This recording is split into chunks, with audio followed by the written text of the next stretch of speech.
नमस्कार, दैनिक सवेरा टीवी देख रहे साडे सारे दर्शकों का स्वागत है जी। मैं हाँ पमिल भाटिया। पंजाब सरकार ने मैडिकल कॉलेज दीयां फीसां दे विच 80% तक का वाधा कर दिता है। MBBS या MD करन दा सुपना वेखण वाले विद्यार्थियों के सामने फीस की एक वड्डी कंध खड़ी हो गई है। पंजाब विच पहलां ही डॉक्टर ते स्पैशलिस्ट की वड्डी घाट सीगी। अजिहे विच फीसां दा इह वड्डा वाधा स्थिति नूं होर खराब कर सकता है। पंजाब विच विरोधी धिरां सरकार दे इस फैसले का विरोध कर रही ने, पर मैडिकल एजुकेशन मिनिस्टर या मुख मंत्री इस फैसले के उत्ते अजे तक बिल्कुल खामोश ने। इस फीस वाधे का विद्यार्थियों ते या मैडिकल सिस्टम के उत्ते की असर पै सकता है, इस बारे गलबात करांगे। साडे नाल दो खास मेहमान अज स्टूडियो दे विच मौजूद है। बाबा फरीद यूनीवर्सिटी के साबका रजिस्ट्रार डॉक्टर प्यारे लाल गर्ग साडे नाल मौजूद ने। गर्ग साहब बहुत बहुत स्वागत है। इस तो इलावा साडे नाल आम आदमी पार्टी के विधायक अमन अरोड़ा मौजूद है ने। अमन जी बहुत बहुत स्वागत है। अमन हुणां ने हाल ही दे विच ਅੰਮ੍ਰਿਤਸਰ विखे इस फीस वाधे नूं लैके प्रोटेस्ट भी किया सीगा। जी तुहानूं भी और डॉक्टर साहब नूं बहुत बहुत सत्कार और रिस्पैक्ट बड़ी नमस्कार जी। डॉक्टर साहब सब तो पहला तुहाडे तो जानना चाहांगे, क्योंकि तुसीं यूनीवर्सिटी दे विच रजिस्ट्रार रहे हो, बाबा फरीद यूनीवर्सिटी दे विच, तुसीं इस फीस वाधे नूं किस तरह दे नाल देख रहे हो? क्योंकि हुणे भी कहा जा रहा है कि फीस वाधा इस समय के अनुकूल नहीं हैगा, जिस समय कोविड की सिचुएशन के नाल गुजर रहा। पहला ही वड्डी आर्थिक सट्ट लोगों को वध चुकी हैगी है और उस दे विच करीब 80% तक का वाधा। देखो गल यह है जी भी जिहड़ा ये वाधा किया गया ये कोविड होवे या ना होवे, ये वाधा गलत है। ये वाधा ना तो कानून के मुताबिक है, ना ये विहारक है, ते ना ये पुरानी ट्रैडिशन के मुताबिक है जो असीं करते सीगे। सो ये सारियां गल्लां नूं छड्ड के बिना देखे बिना सोचे करया गया। और इस तरह के वाधे एक करन दी जिहड़ी आदत पाई है ये 2013 तो बाद पई है। 2013 च इन्हां ने 65,000 तो पहला 1,23,000 फीस करी सरकारी कालजां दी, फिर इन्हां ने करती 4,40,000 ते हुण इन्हां ने करती 7,80,000। ਇਹ ਪੂਰੇ ਉੱਤਰੀ ਭਾਰਤ 'ਚ ਹੀ ਬਾਕੀ ਭਾਰਤ ਦੇ ਵਿੱਚ ਵੀ ਸਰਕਾਰੀ ਕਾਲਜਾਂ ਦੀ ਸਭ ਤੋਂ ਉੱਚੀ ਫੀਸ ਹੈ, ਜਦਕਿ ਇੱਥੇ ਤਨਖਾਹ ਪੂਰੇ ਹਿੰਦੁਸਤਾਨ ਨਾਲੋਂ ਘੱਟ ਹੈ ਡਾਕਟਰਾਂ ਦੀ। ਸੋ ਇਸ ਕਰਕੇ ਇਹ ਜਿਹੜੀ ਇੰਨੀ ਫੀਸ ਵਧਾਉਣੀ ਹੈ ਸਰਕਾਰੀ ਕਾਲਜਾਂ 'ਚ, ਇਹ ਕਦੀ ਇਹੀ ਨਹੀਂ ਵੀ ਵਿਦਿਆਰਥੀ ਜਿਹੜੇ ਨੇ ਇਹਨਾਂ ਨੂੰ ਜ਼ਿਆਦਾ ਪੈਸੇ ਦੇਣੇ ਪੈਣਗੇ। ਇਹਦੇ ਨਾਲ ਮੈਰਿਟ ਵੀ ਟੁੱਟਦੀ ਹੈ ਇੱਕ ਤਾਂ, ਕਿਉਂਕਿ ਜਿਹੜੇ ਗਰੀਬ ਵਿਦਿਆਰਥੀ ਹੈ ਮੈਰਿਟ ਹੋਵੇ ਪਰ ਜਿਹੜੇ ਇੰਨੀ ਫੀਸ ਨਹੀਂ ਦੇ ਸਕੇਗਾ ਉਹ ਆ ਨਹੀਂ ਸਕੇਗਾ। ਦੂਜਾ ਇਹਦਾ ਵੱਡਾ ਨੁਕਸਾਨ ਹੋਣਾ ਸਿਹਤ ਸੇਵਾਵਾਂ ਨੂੰ, ਕਿ ਇਹਨਾਂ ਕੋਲੇ ਸਪੈਸ਼ਲਿਸਟ ਦੀਆਂ 1900 ਪੋਸਟਾਂ ਨੇ, 700 ਵਿੱਚੋਂ ਕਰੀਬ ਖਾਲੀ ਪਈ ਆ। ਕਿੰਨੀ ਜੇਬ ਤੋਂ ਭਰਨ ਦੀ ਕੋਸ਼ਿਸ਼ ਕਰਦੇ ਨੇ, 5-6 ਸਾਲਾਂ ਤੋਂ ਹੀ ਲਗਾਤਾਰ ਇਹ ਨਹੀਂ ਭਰੀਆਂ ਜਾਂਦੀਆਂ। ਤੇ ਇਸੇ ਤਰ੍ਹਾਂ ਹੀ ਇਹਨਾਂ ਕੋਲੇ ਜਿਹੜੇ ਆਮ ਡਾਕਟਰ ਵੀ MBBS ਡਾਕਟਰਾਂ ਦੀਆਂ ਵੀ ਪੋਸਟਾਂ ਖਾਲੀ ਪਈਆਂ ਰਹਿੰਦੀਆਂ ਨੇ। ਸੋ ਇਹਨਾਂ ਨੂੰ ਸਿਹਤ ਸੇਵਾਵਾਂ ਦੇ ਵਿੱਚ ਕੋਈ ਬੰਦਾ ਨਹੀਂ ਮਿਲਦਾ। ਬਾਕੀ ਤੁਸੀਂ ਗੱਲ ਠੀਕ ਆ ਤੁਹਾਡੀ ਵੀ ਹੁਣ ਤਾਂ ਕਰੋਨਾ ਸੀ, ਇਸ ਵੇਲੇ ਤਾਂ ਬਿਲਕੁਲ ਹੀ ਵਾਧਾ ਇਹ ਨਜਾਇਜ਼ ਹੈ।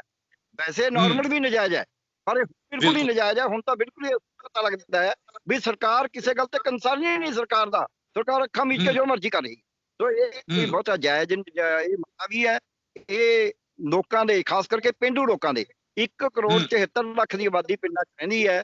ਉਹਨਾਂ ਨੂੰ ਸਰਕਾਰੀ ਸਿਹਤ ਸੇਵਾਵਾਂ ਤੋਂ ਸਿਵਾਏ ਕੁਝ ਚੰਦ ਬੰਦਿਆਂ ਨੂੰ ਛੱਡ ਕੇ ਹੋਰ ਕਿਤੇ ਆਸਰਾ ਨਹੀਂ ਹੈ ਕਿ ਉਹ ਸਰਕਾਰੀ ਸਿਹਤ ਸੇਵਾਵਾਂ ਦਾ ਇਹਦੇ ਨਾਲ ਭੋਗ ਪਾਏ।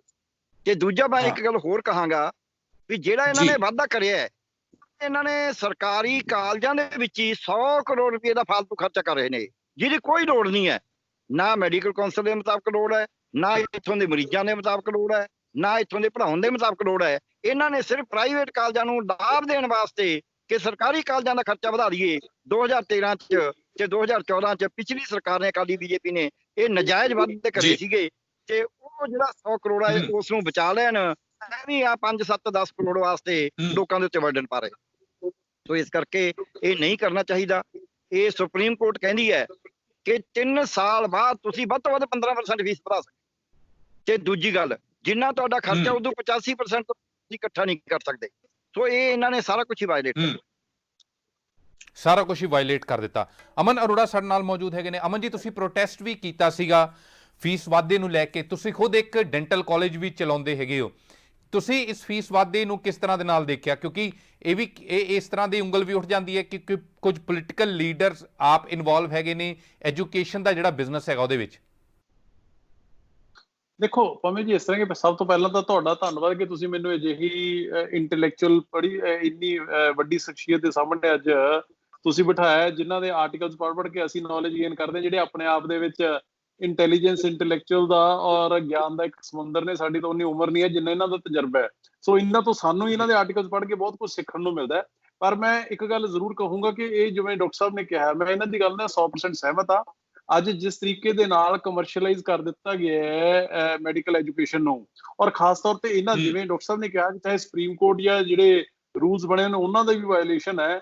ਅੱਜ ਜਿੱਥੇ ਸਾਰੀ ਦੁਨੀਆ ਭਾਵੇਂ ਜੀ ਸਾਰੀ ਦੁਨੀਆ ਡਾਕਟਰਸ ਨੂੰ, ਮੈਡੀਕਲ ਪੈਰਾਮੈਡੀਕਲ ਸਟਾਫ ਨੂੰ ਖੜੇ ਹੋ ਕੇ ਸਲਾਮ ਕਰ ਰਹੀ ਹੈ, ਸੈਲੂਟ ਕਰ ਰਹੀ ਹੈ, ਉਹਨਾਂ ਦਾ ਹੌਸਲਾ ਅਫਜ਼ਾਈ ਕਰ ਰਹੀ ਹੈ, ਤੇ ਅਜਿਹੇ ਮੌਕੇ ਤੁਸੀਂ ਇੱਕ ਪੂਅਰ ਕਲਾਸ ਤਾਂ ਛੱਡੋ, ਜਿਹੜੀ ਮਿਡਲ ਕਲਾਸ ਵੀ ਹੈ, ਤੁਸੀਂ ਉਹਨਾਂ ਦੇ ਬੱਚਿਆਂ ਦੀਆਂ ਐਸਪੀਰੇਸ਼ਨਸ ਨੂੰ ਵੀ ਖਤਮ ਕਰਕੇ ਤੁਸੀਂ ਕਹੋ ਵੀ ਤੁਸੀਂ ਵੀ ਹੁਣ ਇਸ ਤੋਂ ਮੈਡੀਕਲ ਐਜੂਕੇਸ਼ਨ ਤੋਂ ਬਾਹਰ ਹੋ ਜਾਓ। ਮੈਂ ਸਮਝਦਾ ਕਿ ਇਹ ਬਹੁਤ ਗਲਤ ਹੈ, ਇਹ ਬਹੁਤ ਨਜਾਇਜ਼ ਹੈ। ਔਰ ਜਿਸ ਤਰੀਕੇ ਦੀ ਸਟੇਟਮੈਂਟ ਸ਼੍ਰੀ ਓਪੀ ਸੋਨੀ ਜੀ ਨੇ ਦਿੱਤੀ ਕਿ ਜੀ ਇੱਕ ਬੱਚੇ ਨੂੰ ਡਾਕਟਰ ਬਣਾਉਣ ਦਾ ਖਰਚਾ ਜਿਹੜਾ ਉਹ 13-14 ਲੱਖ ਰੁਪਏ ਆ ਜਾਂਦਾ ਹੈ, ਇਸ ਕਰਕੇ ਅਸੀਂ ਇਹ ਫੀਸ ਵਧਾਈ ਹੈ। ਤੇ ਮੈਂ ਸਮਝਦਾ ਕਿ ਕਿਸੇ ਵੀ ਸਿਵਲਾਈਜ਼ਡ ਸੁਸਾਇਟੀ ਦੇ ਵਿੱਚ, ਕਿਸੇ ਵੀ ਵੈਲਫੇਅਰ ਸਟੇਟ ਦੇ ਵਿੱਚ ਮੈਡੀਕਲ ਔਰ ਐਜੂਕੇਸ਼ਨ ਜਿਹੜੀਆਂ ਦੋ ਲਾਈਨਸ ਹੁੰਦੀਆਂ ਨੇ ਨਾ ਜੀ, ਉਹ ਤੁਸੀਂ ਜਿਹੜਾ ਮਰਜ਼ੀ ਡਿਵੈਲਪ ਕੰਟਰੀ ਦੇਖ ਲਓ, ਉਹਨਾਂ ਦੀ ਜ਼ਿੰਮੇਵਾਰੀ ਹੈ ਜਿਹੜੀ ਉਹ ਸਰਕਾਰਾਂ ਦੀ ਹੁੰਦੀ ਹੈ। ਹੋਰ ਟੈਕਸਿਸ ਆਪਾਂ ਤੁਸੀਂ ਮੈਂ ਆਪਕੋ ਸਾਰੇ ਕੱਢ ਲਈ ਹੁੰਦੀ ਹੈ। ਜੇ ਬੱਚਿਆਂ ਨੇ ਹੀ, ਇਹਦਾ ਮਤਲਬ ਤੁਸੀਂ ਮੈਰਿਟ ਨੂੰ ਬਿਲਕੁਲ ਹੀ ਇਗਨੋਰ ਕਰ ਰਹੇ ਹੋ, ਮੈਰਿਟ ਦੀ ਵੈਲਿਊ ਕੋਈ ਨਹੀਂ ਹੈਗੀ। ਸੋ ਇਸ ਕਰਕੇ ਅਸੀਂ ਜੋ ਇਹ ਹਜ਼ਾਰਾਂ ਬੱਚਿਆਂ ਦੀਆਂ ਐਸਪੀਰੇਸ਼ਨਸ, ਉਹਨਾਂ ਦੇ ਸੁਪਨੇ ਨੂੰ ਚਕਨਾਚੂਰ ਕਰਨ ਵਾਲਾ ਪੰਜਾਬ ਸਰਕਾਰ ਨੇ ਕੰਮ ਕੀਤਾ, ਉਸੇ ਦੇ ਅਗੇਂਸਟ ਹੈ ਜਿਹੜਾ ਅਸੀਂ ਪਰਸੋਂ ਇਹ ਪ੍ਰੋਟੈਸਟ ਕੀਤਾ ਓਪੀ ਸੋਨੀ ਦੀ ਕੋਠੀ ਦੇ ਅਗੇਂਸਟ ਦੇ ਬਾਹਰ। ਔਰ ਜਿੱਥੇ ਤੱਕ ਗੱਲ ਰਹੀ ਤੁਸੀਂ ਡੈਂਟਲ ਕਾਲਜ ਦੀ, ਨੋ ਡਾਊਟ ਸਾਡਾ ਡੈਂਟਲ ਕਾਲਜ ਹੈ, 6 ਸਾਲਾਂ ਦੇ ਉੱਥੇ ਫੀਸ ਵਧੀ ਵੀ ਨਹੀਂ ਹੈਗੀ, ਤੇ ਅਸੀਂ ਚਾਹੁੰਦੇ ਵੀ ਨਹੀਂ ਹੈਗੇ ਕਿ ਡੈਂਟਲ ਕਾਲਜ ਦੀ ਕੋਈ ਫੀਸ ਵਧੇ। ਉਹਦਾ ਰੀਜ਼ਨ ਇਹ ਹੈ ਕਿ ਅੱਜ ਜਿੱਥੇ ਬੱਚਿਆਂ ਨੂੰ ਸਸਤੀ ਪੜ੍ਹਾਈ ਦੇਣ ਦੀ ਲੋੜ ਹੈ, ਸਸਤੀ ਸਿੱਖਿਆ ਦੇਣ ਦੀ ਲੋੜ ਹੈ, ਅੱਜ ਬੱਚੇ ਨੇ ਜਿਹੜੇ ਪੰਜਾਬ ਦੇ ਵਿੱਚੋਂ, ਕਿਉਂਕਿ ਅੱਗੇ ਉਹਨਾਂ ਕੋਲ ਆਪਸ਼ਨਸ, ਓਪਰਚੁਨਿਟੀਜ਼ ਨਹੀਂ ਹੈਗੀਆਂ, 1.5 ਲੱਖ ਬੱਚਾ ਹਰ ਸਾਲ ਬਾਹਰ ਚਲਾ ਜਾਂਦਾ ਹੈ। ਅਸੀਂ ਸਾਡਾ ਬ੍ਰੇਨ ਡਰੇਨ ਹੋ ਰਿਹਾ, ਸਾਡਾ ਹਿਊਮਨ ਰਿਸੋਰਸ ਜਿਹੜਾ ਯੂਥ ਬਲੱਡ ਹੈ ਉਹ ਡਰੇਨ ਆਊਟ ਹੋ ਰਿਹਾ ਹੈ, ਸਾਡੇ ਜਿਹੜੇ ਇੰਟੈਲੀਜੈਂਸ ਇੰਟੈਲੈਕਚੁਅਲ ਨੇ ਉਹ ਡਰੇਨ ਆਊਟ ਹੋ ਰਹੇ ਨੇ। ਅਸੀਂ ਨਹੀਂ ਚਾਹੁੰਦੇ ਹੈਗੇ ਕਿ ਡੈਂਟਲ ਕਾਲਜ ਦੀਆਂ ਫੀਸਾਂ ਵਧਣ, ਪਰ ਜੋ ਇਹ ਕੀਤਾ ਔਰ ਅਜਿਹੇ ਮੌਕੇ ਦੇ ਵਿੱਚ ਸਰਕਾਰ ਵੱਲੋਂ ਕੀਤਾ ਗਿਆ ਹੈ, ਅੱਜ ਜਿੱਥੇ ਨੇਬਰਿੰਗ ਸਟੇਟ ਦੇਖ ਲਓ ਤੁਸੀਂ, ਚਾਹੇ ਦਿੱਲੀ ਦੇਖ ਲਓ, ਰਾਜਸਥਾਨ ਦੇਖ ਲਓ, ਹਰਿਆਣਾ ਦੇਖ ਲਓ, ਹਿਮਾਚਲ ਦੇਖ ਲਓ, ਚੰਡੀਗੜ੍ਹ ਦੇਖ ਲਓ, ਜਿੱਥੇ MBBS MD ਦੀ ਪੜ੍ਹਾਈ ਮਹਿਜ਼ ਚੰਦ ਹਜ਼ਾਰ ਰੁਪਈਆਂ ਦੇ ਵਿੱਚ ਹੋ ਜਾਂਦੀ ਹੈ, ਤੇ ਇੱਥੇ ਲੱਖਾਂ ਰੁਪਏ ਦਾ ਵਾਧਾ ਟੋਟਲੀ ਅਨਕਾਲਡ ਫॉर ਹੈ, ਅਨਜਸਟੀਫਾਈਡ ਹੈ। ਇਹ ਸਰਕਾਰ ਨੂੰ ਇਮੀਡੀਏਟਲੀ ਰੋਲ ਬੈਕ ਕਰਨਾ ਚਾਹੀਦਾ ਹੈ। ਲੱਖਾਂ ਰੁਪਏ ਦਾ ਵਾਧਾ। ਡਾਕਟਰ ਗਰਗ, ਸਟੂਡੈਂਟਸ, ਕਿਉਂਕਿ ਮੈਡੀਕਲ ਫੀਸਾਂ ਜਿਹੜੀਆਂ ਹੈਗੀਆਂ ਨੇ, ਮੈਡੀਕਲ ਐਜੂਕੇਸ਼ਨ ਦੀਆਂ ਫੀਸਾਂ ਹੈਗੀਆਂ, ਉਹ ਕੰਪੈਰੀਟਿਵਲੀ ਵੈਸੇ ਵੀ ਦੂਸਰੀ ਐਜੂਕੇਸ਼ਨ ਦੇ ਨਾਲੋਂ ਮਹਿੰਗੀਆਂ ਹੁੰਦੀਆਂ ਨੇ।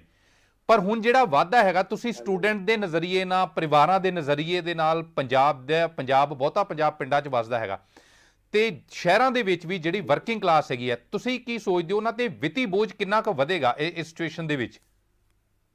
ਦੇਖੋ, ਪਹਿਲੀ ਗੱਲ ਤਾਂ ਇਹ ਹੈ ਜਿਹੜਾ ਤੁਸੀਂ ਕਿਹਾ ਨਾ ਨਾਰਮਲੀ ਵੱਧ ਹੁੰਦੀ ਹੈ। ਮੈਂ ਤੁਹਾਨੂੰ ਇਹਦੀ ਐਗਜ਼ਾਮਪਲ ਦੇ ਦਿੰਦਾ। ਮੈਂ ਰਣਵੀਰ ਕਾਲਜ ਪੜ੍ਹਦਾ ਸੀ, ਉਦੋਂ ਅਸੀਂ 12 ਰੁਪਏ ਮਹੀਨਾ ਫੀਸ ਦਿੰਦੇ ਸੀ। ਚੰਦੇ ਵਗੈਰਾ ਲਾ ਕੇ 27 ਰੁਪਏ ਮਹੀਨਾ ਹੁੰਦੀ ਸੀ, 300 ਰੁਪਇਆ ਹੁੰਦੀ ਸੀ, ਤੇ ਮੈਡੀਕਲ ਕਾਲਜ ਦੀ ਫੀਸ 450 ਰੁਪਇਆ ਹੁੰਦੀ ਸੀ। ਸੋ ਇੰਨੀ ਜ਼ਿਆਦਾ ਨਹੀਂ ਹੁੰਦੀ ਸੀ। ਹੁਣ ਜਿਹੜੇ ਉਹ ਕਾਲਜ ਨੇ ਉਹਨਾਂ 'ਚ ਉਹੀ 350 ਹੀ ਹੈ, ਤੇ ਇਹਨਾਂ ਦੀ ਇੰਨੀ ਜ਼ਿਆਦਾ ਵਧਾ ਦਿੱਤੀ ਗਈ ਹੈ। ਇੱਕ ਤਾਂ 400 ਤੋਂ ਲੈ ਕੇ 450 2000 ਰੁਪਇਆ ਫੀਸ ਦਿੱਤੀ, ਜਾਣੀ 2000 ਤੋਂ ਵਧਾ ਕੇ 7,80,000 ਕਰਤੀ ਹੈ। ਪਹਿਲੀ ਗੱਲ ਤਾਂ ਇਹ ਹੈ। ਦੂਜੀ ਗੱਲ, ਜਿਹੜਾ ਸਟੇਟ ਦਾ ਜਿਹੜਾ ਸੋਨੀ ਸਾਹਿਬ ਕਹਿ ਰਹੇ ਨੇ, ਇਹਨਾਂ ਦੇ ਦੋ ਆ। ਇੱਕ ਤਾਂ ਸਟੇਟਮੈਂਟ ਹੁਣ ਅਰੋੜਾ ਸਾਹਿਬ ਨੇ ਜਿਵੇਂ ਵੀ 13-14 ਲੱਖ ਸਾਡਾ ਖਰਚਾ ਹੁੰਦਾ ਹੈ। ਖਰਚਾ ਤਾਂ ਹੋਣਾ ਹੀ ਹੋਣਾ। ਜੇ ਸਟੇਟ ਨੇ ਖਰਚਾ ਨਹੀਂ ਕਰਨਾ, ਫਿਰ ਟੈਕਸ ਕਾਹਦੇ ਵਾਸਤੇ ਲੈ ਰਹੀ ਹੈ? ਖਰਚਾ ਪੜ੍ਹਾਈ ਦੇ ਉੱਤੇ, ਦੂਜੀ ਪੜ੍ਹਾਈ ਤੇ ਖਰਚਾ ਨਹੀਂ ਹੁੰਦਾ। ਜੇ ਐਜੂਕੇਸ਼ਨ ਦਾ ਬਜਟ ਦੇਖੀਏ, 12,000 ਕਰੋੜ ਰੁਪਏ ਦਾ ਬਜਟ ਹੈ, ਉਹ ਕਿੱਥੋਂ ਆ ਰਿਹਾ? ਉਹ ਵੀ ਤਾਂ ਸਕੂਲਾਂ ਦਾ ਖਰਚਾ ਹੋ ਹੀ ਰਿਹਾ। ਸੋ ਇਹ ਗਲਤ ਕਹਿ ਰਹੇ ਨੇ। ਇਹਨਾਂ ਨੇ ਬਿਨਾਂ ਸੋਚੇ ਸਮਝੇ ਇਹ ਬਿਆਨ ਦਿੱਤਾ, ਬਲਕਿ ਇਹਨਾਂ ਦੇ ਬਿਆਨ ਤੋਂ ਸੱਚੀ ਗੱਲ ਝਲਕਦੀ ਹੈ। ਕਹਿੰਦੇ ਜੀ ਪ੍ਰਾਈਵੇਟ ਕਾਲਜਾਂ ਦੇ ਵਿਦਿਆਰਥੀ ਰੌਲਾ ਪਾਉਂਦੇ ਸੀ ਕਿ ਸਾਡੀ ਫੀਸ ਵੱਧ ਹੈ, ਸਰਕਾਰੀ ਵੱਧਦੀ ਹੈ, ਅਸੀਂ ਤਾਂ ਵਧਾਈ ਹੈ। ਇਹਨਾਂ ਨੂੰ ਜੋ ਵੀ ਪ੍ਰਾਈਵੇਟ ਕਾਲਜ ਵਾਲੇ ਨੇ ਸਾਰਾ ਖਰਚਾ ਆਪ ਕਰਨਾ ਹੈ, ਹਾਲਾਂਕਿ ਉੱਥੇ ਵੀ ਨਜਾਇਜ਼ ਵਧਾਈ ਹੈ। ਉੱਥੇ ਇਹਨਾਂ ਨੇ ਪਹਿਲਾਂ 2007 ਦੇ ਵਿੱਚ ਚਲਦੀ ਕਾਉਂਸਲਿੰਗ ਰੋਕ ਕੇ, ਅਕਾਲੀ BJP ਸਰਕਾਰ ਦੇ ਮੰਤਰੀ ਨੇ ਚਲਦੀ ਕਾਉਂਸਲਿੰਗ ਰੋਕ ਕੇ ਫੀਸ ਵਧਾਈ, ਜਿਹਦੇ ਨਾਲ 200 ਬੱਚਾ ਜਨਰਲ ਦਾ, 200 ਬੱਚਾ ਜਿਹੜਾ ਸੀ ਸ਼ਡਿਊਲਡ ਕਾਸਟਾਂ ਦਾ ਜਾਂ ਰਿਜ਼ਰਵ ਕੈਟਾਗਰੀ ਦਾ, ਉਹ ਮੈਰਿਟ ਵਾਲਾ ਰਹਿ ਗਿਆ, ਤੇ ਬੱਚੇ ਅੱਗੇ ਆ ਗਏ।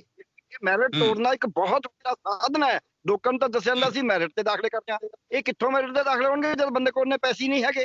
ਸੋ ਇਸ ਕਰਕੇ ਨਜਾਇਜ਼ ਕਰਿਆ ਸੀ। 2013 ਚ ਵਾਧਾ ਕਰਿਆ, ਫਿਰ 2014 ਚ ਕਰਿਆ, ਜਦ ਕਿ 3 ਸਾਲ ਤੱਕ ਵਾਧਾ ਹੋ ਨਹੀਂ ਸਕਦਾ।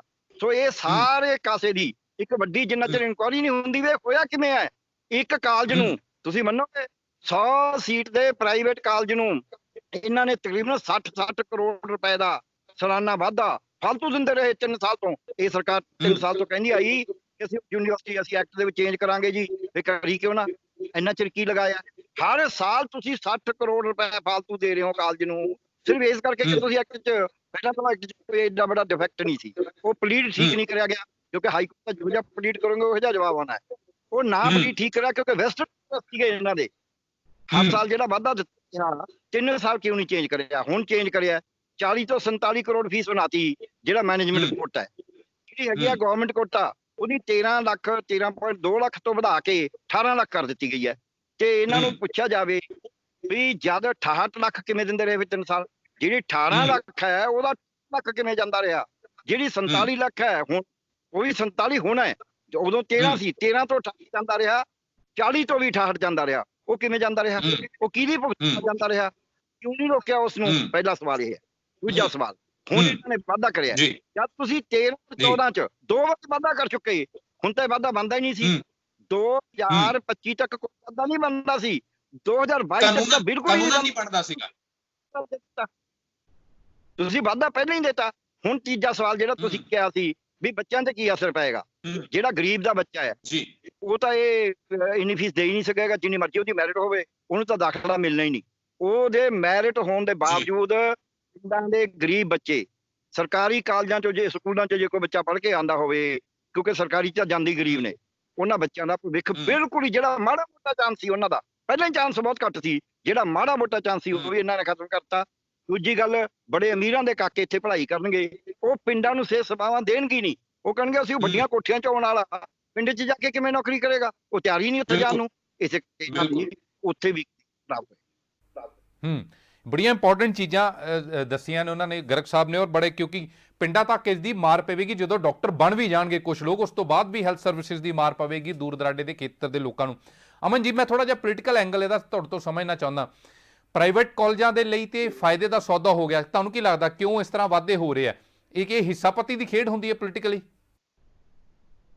ਨਹੀਂ, ਦੇਖੋ ਇਸ ਤਰ੍ਹਾਂ ਕਿ ਮੈਂ ਪੰਮੀ ਜੀ, ਤੁਹਾਨੂੰ ਮੇਰੇ ਦਾ ਤਾਂ ਪਤਾ, ਮੈਂ ਜਿਹੜੀ ਚੀਜ਼ ਅੱਖੀ ਦੇਖੀ ਜਾਂ ਕੰਨੀ ਸੁਣੀ ਨਹੀਂ ਹੈ ਕਿ ਮੈਂ ਉਹਦੇ ਬਾਰੇ ਕੋਈ ਕਮੈਂਟ ਨਹੀਂ ਕਰਦਾ ਹੈਗਾ, ਪਰ ਡੈਫੀਨਿਟਲੀ ਯੈਸ, ਅੱਜ ਦੀ ਤਾਰੀਖ ਦੇ ਵਿੱਚ ਜਿੱਥੇ ਹੁਣ ਜੇ ਤੁਸੀਂ ਇਕੱਲੇ ਇਹਨਾਂ ਦੀ ਗੱਲ ਨਾ ਕਰੋ, ਅੱਜ ਜੇ ਪ੍ਰਾਇਮਰੀ ਐਜੂਕੇਸ਼ਨ ਹੈ ਤਾਂ ਉਹ ਪ੍ਰਾਇਮਰੀ ਸਕੂਲ ਜਿਹੜੇ ਸਰਕਾਰੀ ਸਕੂਲ ਨੇ ਉਹ ਖਤਮ ਨੇ, ਉੱਥੇ ਸਿਰਫ ਜਿਹੜਾ ਅਫੋਰਡ ਨਹੀਂ ਕਰ ਸਕਦਾ ਹੈਗਾ ਗਰੀਬ, ਉੱਥੇ ਉਹ ਜਾਂਦਾ। ਇੱਕ ਪ੍ਰਾਈਵੇਟ ਸਕੂਲਾਂ ਦੀ ਕਿਸ ਤਰੀਕੇ ਨਾਲ ਪ੍ਰਾਈਵੇਟਾਈਜੇਸ਼ਨ ਹੋਈ ਹੈ, ਕਿਸ ਤਰੀਕੇ ਨਾਲ ਮਸ਼ਰੂਮਿੰਗ ਹੋਈ ਹੈ, ਉਹ ਤੁਹਾਡੇ ਸਾਹਮਣੇ ਹੈ।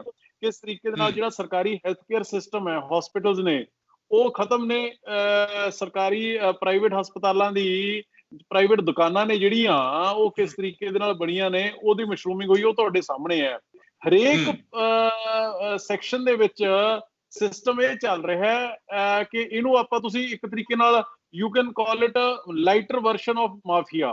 ਹੁਣ ਤੁਸੀਂ ਜਿੱਥੇ ਦੂਜੇ ਮਾਫੀਆ ਨੇ ਜਿਹੜੇ, ਚਾਹੇ ਰੇਤ ਮਾਫੀਆ, ਚਾਹੇ ਬਿਜਲੀ ਮਾਫੀਆ, ਉਹਨਾਂ ਦੀ ਤਾਂ ਉਹ ਤਾਂ ਸਿੱਧਮ ਸਿੱਧੀ ਸਰਕਾਰਾਂ ਚਲਾਉਂਦੀਆਂ ਨੇ ਨਾ ਜੀ।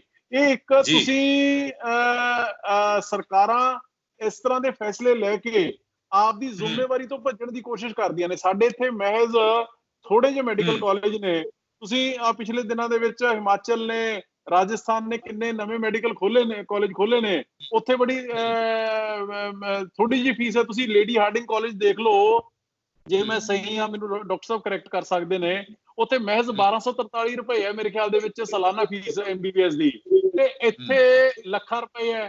ਕਿਵੇਂ ਕੋਈ ਅਫੋਰਡ ਕਰ ਸਕੇਗਾ? ਸੋ ਸਰਕਾਰ ਜਿਹੜੀ ਪੰਜਾਬ ਸਰਕਾਰ ਦੀ ਇੱਕ ਲੰਮੇ ਸਮੇਂ ਤੋਂ ਮੈਂਟੈਲਿਟੀ ਬਣ ਚੁੱਕੀ ਨਾ ਜੀ ਕਿ ਅਸੀਂ ਸਿਰਫ ਔਰ ਸਿਰਫ ਪੈਸਾ ਕਮਾਉਣ ਵਾਲੇ ਪਾਸੇ, ਕਮਰਸ਼ੀਅਲਾਈਜੇਸ਼ਨ ਵਾਲੇ ਪਾਸੇ ਤੇ ਆਪਦੇ ਚਹੇਤਿਆਂ ਨੂੰ ਫਾਇਦਾ ਕਰਾਉਣ ਵਾਲੇ ਪਾਸੇ ਚੱਲਣਾ ਹੈ, ਉਹ ਗਲਤ ਹੈ। ਤੁਸੀਂ ਪਹਿਲਾਂ ਆਪਦੀ ਸਰਕਾਰੀ, ਆਪਦੀ ਸਮਾਜਿਕ, ਆਪਦੀ ਰਾਜਨੀਤਿਕ ਜ਼ਿੰਮੇਵਾਰੀ ਹੈ ਜਿਹੜੀ ਉਹ ਨਿਭਾਓ, ਉਸ ਤੋਂ ਬਾਅਦ ਤੁਸੀਂ ਕਿਸੇ ਨੂੰ ਫਾਇਦਾ ਕਰਨ ਤੋਂ ਬਾਅਦ ਦੀ ਗੱਲ ਹੈ। ਪਰ ਆਪਦੀ ਜ਼ਿੰਮੇਵਾਰੀ ਤੋਂ ਭੱਜ ਕੇ ਕਿਸੇ ਇੰਡੀਵਿਜੂਅਲ ਨੂੰ ਫਾਇਦਾ ਪਹੁੰਚਾਉਣਾ, ਮੈਂ ਸਮਝਦਾ ਕਿ ਰਾਜ ਧਰਮ ਦੇ ਹੀ ਉਲਟ ਹੈ। ਕਮਲ ਜੀ, ਰਾਜ ਧਰਮ ਦੇ ਹੀ ਉਲਟ ਹੈਗਾ।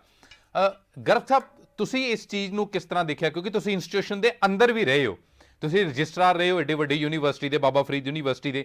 ਉਸ ਸਮੇਂ ਵੀ ਸ਼ਾਇਦ ਕਿਸੇ ਸਮੇਂ ਬੰਦਾ ਇੰਸਟੀਟਿਊਸ਼ਨ ਦੇ ਅੰਦਰ ਰਹਿ ਕੇ ਬੋਲ ਨਹੀਂ ਪਾਉਂਦਾ, ਪਰ ਉਹਨਾਂ ਨੂੰ ਪਤਾ ਹੁੰਦਾ ਕਿ ਇਹਨਾਂ ਵਾਅਦਿਆਂ ਦੇ ਪੋਲੀਟੀਕਲ ਕਨੈਕਸ਼ਨਸ ਵੀ ਹੁੰਦੇ ਨੇ। ਜਿਹੜਾ ਸਵਾਲ ਮੈਂ ਅਮਨ ਹੁਣਾਂ ਨੂੰ ਕੀਤਾ ਸੀਗਾ, ਮੈਂ ਤੁਹਾਡੇ ਤੋਂ ਵੀ ਥੋੜੇ ਸ਼ਬਦਾਂ ਜਾਨਣਾ ਚਾਹੁੰਦਾ, ਕਿਆ ਹਿੱਸਾ ਪੱਤੀ ਦੀ ਖੇਡ ਵੀ ਹੁੰਦੀ ਇਹਦੇ 'ਚ? ਮੈਂ ਤੁਹਾਨੂੰ ਇਹ ਗੱਲ ਸਿੱਧੀ ਕਹਿ ਦਿੰਦਾ, ਅਰੋੜਾ ਸਾਹਿਬ ਕਿਉਂਕਿ ਸਿਆਸਤ ਇਹਨਾਂ ਨੂੰ ਇਹ ਕਹਿਣੀ ਵੀ ਨਹੀਂ ਚਾਹੀਦੀ। ਮੈਨੂੰ ਇਹ ਸਵਾਲ ਦਾ ਜਵਾਬ ਵੀ ਦੇ ਦੇ ਵੀ 3 ਸਾਲ ਤੋਂ 68.5 ਲੱਖ ਰੁਪਇਆ ਫੀਸ ਦਿੱਤੀ ਜਾ ਰਹੀ ਸੀ, ਜਿਹਦੀ 13 ਲੱਖ ਫੀਸ ਸੀ ਬਾਕੀ ਕਾਲਜਾਂ ਵਾਸਤੇ, ਜਾਂ 40 ਲੱਖ ਸੀ, ਉਹ ਬਿਨਾਂ ਜੇ ਮਿਲੇ ਹੁੰਦੀ ਸੀ ਫਿਰ ਕਾਹਦੇ ਕਰਕੇ ਹੁੰਦੀ ਸੀ? ਫਿਰ ਨੈਗਲੀਜੈਂਸ ਹੋਈ। ਜੇ ਨੈਗਲੀਜੈਂਸ ਹੈ ਫਿਰ ਉਹਨਾਂ ਦੀ ਸਜ਼ਾ ਦਿੱਤੀ ਹੈ, ਪਹਿਲੀ ਗੱਲ। ਦੂਜੀ ਗੱਲ ਮੈਂ ਜਿਹੜੀ ਕਹਿਣਾ ਵੀ ਸਰਕਾਰੀ ਨੌਕਰੀ 'ਚ ਮੈਂ ਕਦੇ ਸਰਕਾਰੀ ਨੌਕਰੀ 'ਚ ਡਰਿਆ ਵੀ ਨਹੀਂ ਤੇ ਮੈਨੂੰ ਸਰਕਾਰ ਨੇ ਕੋਈ ਬਹੁਤਾ ਰੋਕਿਆ ਵੀ ਨਹੀਂ, ਐਵੇਂ ਮੈਂ ਕਹਿਣਾ। 1999 'ਚ ਇੱਕ ਕਮੇਟੀ ਬਣੀ ਹਾਈ ਪਾਵਰਡ ਵੀ ਇਹ ਸਰਕਾਰੀ ਕਾਲਜਾਂ ਦੀ ਫੀਸ ਬਣਾ ਦਿਓ 50,000 ਰੁਪਇਆ ਜੀ, ਮੈਡੀਕਲ ਕਾਲਜਾਂ ਦੀ MBBS ਦੀ ਹਰ ਸਾਲ ਦੀ, ਤੇ ਹਰ ਸਾਲ 15% ਵਧਾ ਦਿਓ। ਮੈਂ ਉਹਦੇ 'ਚ ਟੈਕਨੀਕਲ ਮੈਂਬਰ ਸੀ। ਮੈਂ ਕਿਹਾ ਕਿ ਨਹੀਂ, ਮੈਨੂੰ ਉੱਥੇ ਮਾਨ ਸਾਹਿਬ ਸੀਗੇ ਚੀਫ ਸੈਕਟਰੀ, ਮੈਨੂੰ ਕਹਿੰਦੇ ਡਾਕਟਰ ਗਰਗ ਤੁਸੀਂ ਲਿਖਦੇ ਕਿਉਂ ਨਹੀਂ ਜਦ ਤੁਹਾਨੂੰ ਕਹਿੰਦੇ ਆ ਕਈ ਮੀਟਿੰਗਾਂ ਤੋਂ ਬਾਅਦ, ਜਦ ਮੈਂ ਨਾ ਬਣਾਇਆ ਨੋਟ ਜਾ, ਤੇ ਮੈਂ ਕਿਹਾ ਜੀ ਮੈਂ ਕੀ ਕਰਾਂ, ਮੈਂ ਜਦ ਲਿਖਣ ਨਾ ਮੇਰਾ ਹੱਥ ਉਦੋਂ ਚੱਲਦਾ ਹੀ ਨਹੀਂ, ਦਿਮਾਗ ਰੋਕ ਦਿੰਦਾ ਹੱਥ ਨੂੰ। ਅੱਜ ਜਿਹਨੂੰ ਉਹਦਾ ਰੰਗ ਹੋਇਆ ਹੁੰਦਾ ਨਾ, ਉਹਨੂੰ ਮੈਂ ਕਿਹਾ ਕੁਛ ਨਹੀਂ ਹੋਇਆ ਹੁੰਦਾ, ਉਹਦੇ ਦਿਮਾਗ 'ਚ ਨੁਕਸ ਹੁੰਦਾ, ਹੱਥ ਬਾਂਹ ਨੂੰ ਕੁਛ ਨਹੀਂ ਹੋਇਆ ਹੁੰਦਾ। ਉਹ ਹੱਸ ਪਏ, ਮੈਨੂੰ ਕਹਿੰਦਾ ਜੋ ਤੁਸੀਂ ਲਿਖਣਾ ਉਹ ਵੀ ਲਿਖ ਦਿਓ, ਜੋ ਅਸੀਂ ਕਹਿਣਾ ਉਹ ਵੀ ਲਿਖ ਦਿਓ, ਇਹ ਕੈਬਨਿਟ ਕਮੇਟੀ ਨੂੰ ਨੋਟ ਭੇਜ ਦਿਓ ਸਿੱਧਾ। ਮੈਂ ਕਿਹਾ ਜੀ ਮੈਂ ਤੁਹਾਨੂੰ ਭੇਜ ਦੂੰਗਾ। ਕਹਿੰਦੇ ਨਹੀਂ ਸਾਨੂੰ ਪਤਾ ਤੁਸੀਂ ਠੀਕ ਹੀ ਲਿਖੋਗੇ, ਜੋ ਤੁਹਾਨੂੰ ਜਦ ਖੁੱਲੀ ਦੇਤੀ ਹੈ। ਹੁਣ ਮੈਂ ਦੱਸ ਦਿੰਦਾ ਤੁਹਾਨੂੰ ਮੈਂ ਕੀ ਲਿਖਿਆ। ਮੈਂ ਡਰਦਾ ਡਰਦਾ ਨਹੀਂ ਆ, ਮੈਂ ਲਿਖਿਆ ਵੀ ਉੱਚ ਤਾਕਤੀ ਸਮਰੱਥ ਕਮੇਟੀ, ਅੱਜ ਕਢਾ ਲਓ ਕਾਗਜ਼, ਚਾਹੇ ਅਮਨ ਅਰੋੜਾ ਜੀ ਸਰਕਾਰ 'ਚ ਨੇ ਕਿਸਮ ਦੇ, ਚਾਹੇ ਇਹਨਾਂ ਦੇ ਵਿਰੋਧੀ ਪਾਰਟੀ ਦਾ ਲੀਡਰ ਹੈ, ਕਢਾ ਲੈਣ ਫਾਈਲ ਕਿ ਉੱਚ ਤਾਕਤੀ ਸਮਰੱਥ ਕਮੇਟੀ ਨੇ ਕਿਹਾ ਕਿ MBBS ਦੀ ਫੀਸ ਸਰਕਾਰੀ ਕਾਲਜ ਦੀ 50,000 ਕਰ ਦਿਓ, ਹਰ ਸਾਲ 15% ਵਧਾ ਦਿਓ।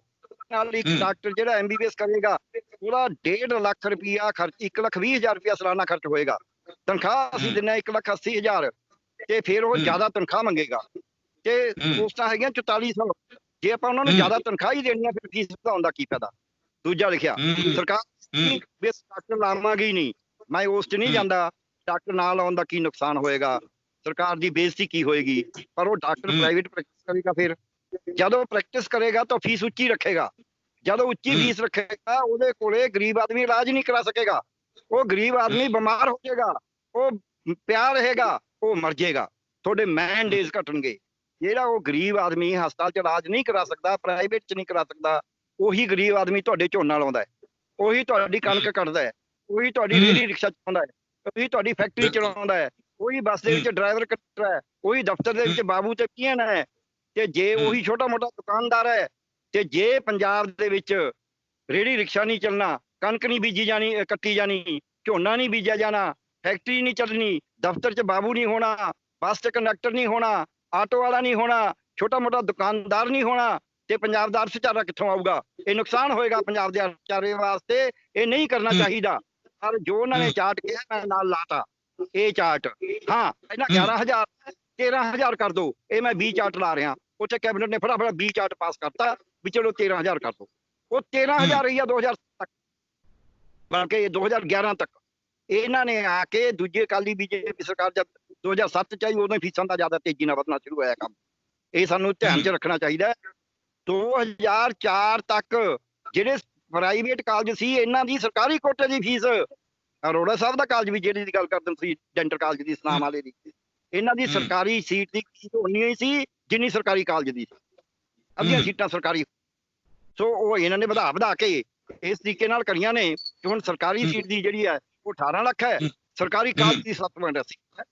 ਉੱਥੇ 18 ਲੱਖ ਹੈ, ਸਾਰਾ ਕੁਝ ਆਪਦੇ ਕੋਲੋਂ ਲਾ ਰਿਹਾ ਹੈ, ਹਾਲਾਂਕਿ ਉਹ ਪ੍ਰੋਫਿਟ ਵੀ ਕਮਾ ਰਿਹਾ ਹੈ। ਇਹ ਕੀ ਕਰਦੇ ਨੇ? ਸੋ ਜੇ ਸਰਕਾਰ ਨੇ ਮੈਡੀਕਲ ਕਾਲਜਾਂ 'ਚ ਮੈਨ ਪਾਵਰ ਹੀ ਟ੍ਰੇਨ ਨਹੀਂ ਕਰਨਗੇ ਤਾਂ ਇਹਨਾਂ ਨੂੰ ਡਾਕਟਰ ਕਿੱਥੋਂ ਮਿਲਣਗੇ?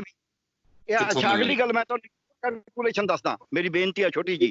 ਅਰੋੜਾ ਜੀ ਨੇ ਦੱਸ ਦਿੱਤਾ ਵੀ ਕਿਵੇਂ ਉੱਥੇ ਹੋਏ ਨੇ, ਕਿਵੇਂ 1243 ਰੁਪਏ ਫੀਸ ਆ ਸਾਰੀ DD ਹਾਰਡਿੰਗ ਦੀ, ਕਿਵੇਂ 5 ਕਾਲਜ ਜਿਹੜੇ ਨੇ ਹਰਿਆਣੇ ਨੇ ਖੋਲ੍ਹਤੇ ਸਰਕਾਰੀ 'ਚ, ਹਿਮਾਚਲ ਨੇ ਸਰਕਾਰੀ ਖੋਲ੍ਹਤੇ, ਇਹਨਾਂ ਤੋਂ 2 ਕਾਲਜ ਨੇ, 2 ਹੀ ਟੁੱਟੇ ਕਾਲਜ ਇਹਨਾਂ ਤੋਂ ਚੱਲਦੇ ਨਹੀਂ ਹੈਗੇ, ਤੇ ਇੱਕ ਇਹਨਾਂ ਨੇ ਯੂਨੀਵਰਸਿਟੀ ਨੂੰ ਦੇਤਾ।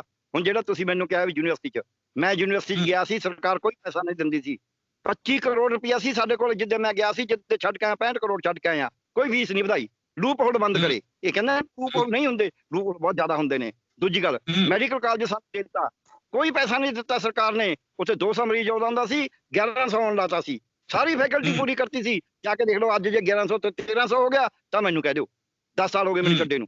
ਤੀਜੀ ਗੱਲ ਜੀ ਸਾਰਾ ਕਾਲਜ ਸ਼ੈਡਾਂ 'ਚ ਚੱਲਦਾ ਸੀ, ਯੂਨੀਵਰਸਿਟੀ ਟੂਰਿਜ਼ਮ ਦਾ ਕੰਪਲੈਕਸ ਚੱਲਦੀ ਸੀ, ਅਸੀਂ ਉਹਦਾ ਇਸ ਤਰੀਕੇ ਨਾਲ ਬਣਾ ਕੇ ਦੇ ਕੇ ਆਏ। ਇਸ ਗੱਲ ਦੇ ਬਾਵਜੂਦ ਕਿ ਸਾਡਾ ਬੋਰਡ ਆਫ ਮੈਨੇਜਮੈਂਟ ਸਾਡੇ ਖਿਲਾਫ ਸੀ, ਸਾਡਾ ਮੰਤਰੀ ਸਾਡੇ ਖਿਲਾਫ ਸੀ, ਸੈਕਟਰੀ ਸਾਡੇ ਖਿਲਾਫ ਸੀ, ਸਿਰਫ ਬਾਦਲ ਸਾਹਿਬ ਸਾਡੇ ਨਾਲ ਸੀਗੇ, ਉੱਤੋਂ ਗਵਰਨਰ ਸਾਹਿਬ ਸਾਡੇ ਨਾਲ ਸੀਗੇ, ਤਾਂ ਵੀ ਅਸੀਂ ਉੱਥੇ ਉਹ ਸਾਰਾ ਬਣਵਾਉਣ ਦੇ ਵਾਸਤੇ ਪੂਰਾ ਪ੍ਰਬੰਧ ਕਰਕੇ ਆਏ। ਕਿ ਜਿਹੜੀ ਇਹ ਕਹਿੰਦੇ ਨੇ ਕੈਂਸਰ ਟ੍ਰੇਨ ਚੱਲਦੀ ਹੁੰਦੀ, ਉਹ ਕੈਂਸਰ ਟ੍ਰੇਨ ਦੀ ਬਜਾਏ ਫਰੀਦ ਮੈਡੀਕਲ ਕਾਲਜ ਦੇ ਵਿੱਚ ਰੇਡੀਓ ਥੈਰੇਪੀ ਯੂਨਿਟ ਕੇਂਦਰ ਤੋਂ 4 ਕਰੋੜ ਰੁਪਇਆ 3 ਕਰੋੜ ਰੁਪਇਆ ਮਨਜ਼ੂਰ ਕਰਾ ਕੇ ਉਸ ਰੇਡੀਓ ਥੈਰੇਪੀ ਯੂਨਿਟ ਲਵਾ ਕੇ ਆਏ।